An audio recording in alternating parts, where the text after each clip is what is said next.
Hi, this is Ray Perez with Florida Realty Miami. Welcome to our ongoing training videos online.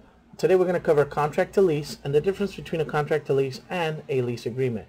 What is a contract to lease? Well, it is a binding contract, and it does hold water. So if you do not fulfill your part of this contract, you will be held liable for your deposits. So although it's not a lease, it is a contract to lease.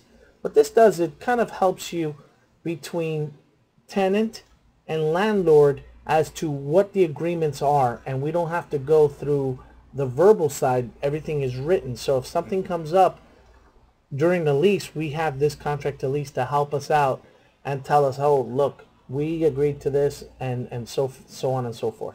So first thing you're going to do is you're going to put your prospective tenant where it says John Doe, then your landlord, let's say it's Alex Barrios, the address, deposits. Now, Florida Realty Miami does not have an escrow account, so all deposits must be held with the other realtor or the landlord. If you don't have confidence that the landlord is going to do good with the deposits, then you shouldn't be renting from that landlord. Let's say that the deposits are $1,000. That goes there.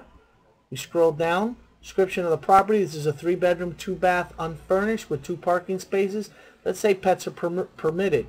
Property use restrictions. Here you type in if there's no RVs, no trucks, it might not be used for commercial use. That's where you put that here. Property is to be used by 2 occupants for residential purposes only. Now the terms of the lease. It goes from day 1 of October, let's say 2013, all the way to the 30th day of September 2014. Total rent is $1,000 per month. Security deposit is $1,000. Advance rent is $1,000. Say there's an application fee, you would type it here. A non-refundable $250 pet fee goes there. Now the expenses, who covers what? You're going to type here or check off here those items that are covered by the landlord, those items that are covered by the tenant, and if it's not applicable, it will be non-applicable. Right here I've kind of given you a brief description. Normally AC filters are covered by the tenant. Most of everything is usually covered by the landlord. The preparation of the lease agreement, what you want to know is when are we going to go into a lease agreement. Normally 2 to 3 days after this contract is signed. Association approval, line 6, number 6, paragraph number 6. Let's say it's a $150 application fee. Your client or your tenant will be doing that within 3 days from the day that this contract was signed. Now, line 7, paragraph number 7 is very important. If the prospective tenant fails to perform any of the promises of this contract, the deposits paid or agreed to be paid to the tenant may be retained by or for the account of the prospective landlord as agreed upon liquidation damages. What does this mean? This is a contract. If you do not perform by it, you're legally binded by it and you will lose deposits.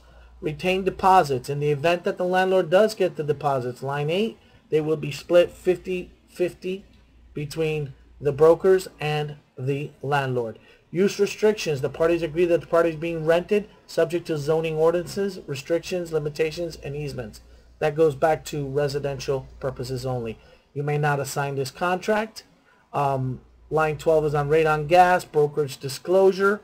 Broker represents, so either you represent the landlord or you represent the tenant. Now any special clauses that will be put here, and upon exchange of the keys, all deposits, landlord shall have carpets steamed, cleaned, and property shall be painted. This is only an example. You can write here any clause that you want. There might be painting to be done, there might be repairs to be done, there might be leakage on the roof that needs to be taken care of. All that will be put here on the clauses. If you have any questions, feel free to call me. My name is Ray Perez, Florida Realty Miami Education Department. I can be reached at 305-972-5890. I hope you enjoy this video and the upcoming videos. Thank you.